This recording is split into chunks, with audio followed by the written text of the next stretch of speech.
Yeah, I mean, it's a big portrait of this character I made named Heavy Man. So it's a big portrait of him, and it has this kind of crazy superpower slash curse where when something happens that's weighty, he gets super heavy. So he'll like, if he's sitting on a chair, he'll like crush the chair, or if he'll fall to the floor or something like that. So I just wanted to do a portrait of him that kind of shows his internal state, So I've got sort of the bones and that kind of thing in there, and I've got King Kong and Godzilla fighting back and forth, and then I've got sort of the stars around his head, and so that's it. And then I had these little tiny plates, a whole bunch of them that I wanted to use to make something big out of them. So I just sort of pieced those all together, and I ended up having about enough to do kind of a figure about 6 feet tall. So.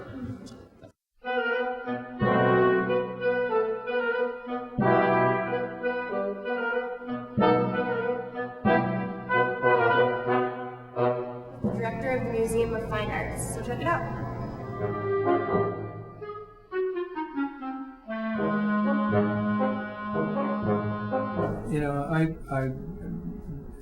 My road to being a director of a museum is circuitous at best.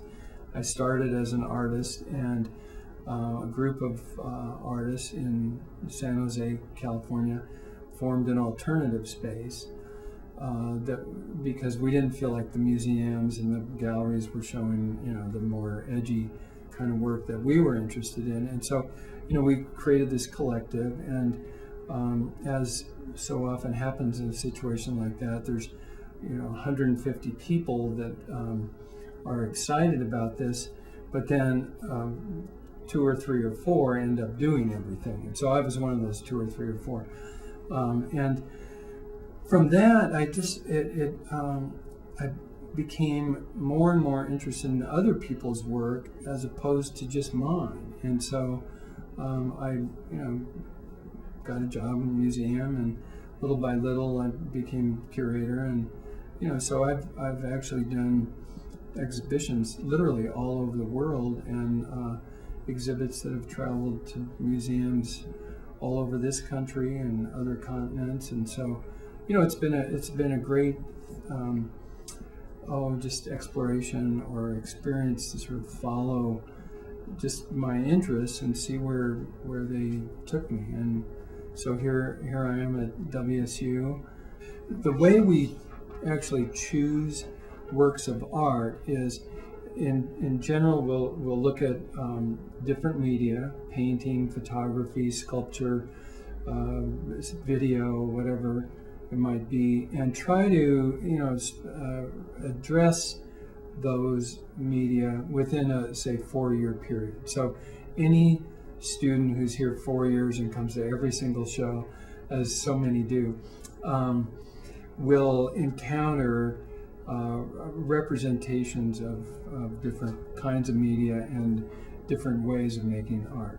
And so we'll look at a kind of primary examples of a work of art, whether it's an abstract expressionist painting or a installation piece by an artist, and then build the show around that. Signature piece in this exhibition is a large-scale work called Pause, and it represents, it's a wood construction of the Dukes of Hazzard '69 Dodge Charger crashing into the Unabomber's shack.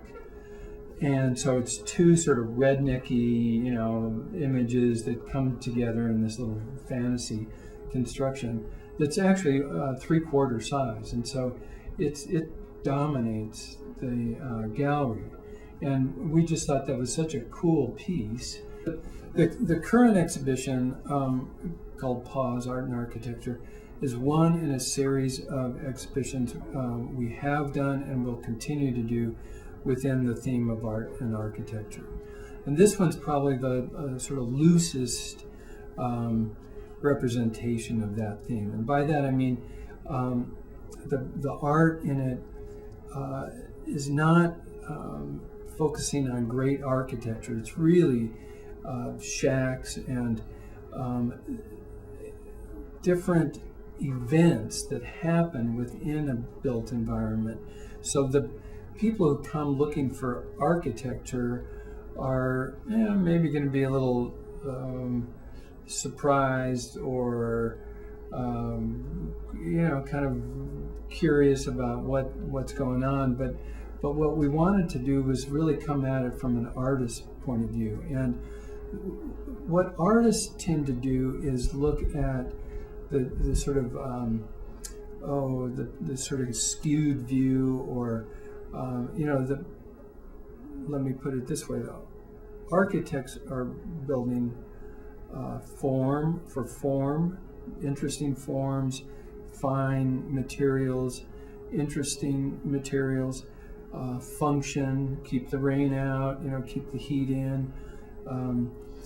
Where the artists are looking at what happens in a place, or what sort of ambiguities of perception, or things that we normally wouldn't even look at as architecture, and they're focusing on those things. So, I think this show really is coming at it from the standpoint of how artists see the built environment. Joining us, I'm Reg. And I'm Vanessa. Catch us next week for Art Beat.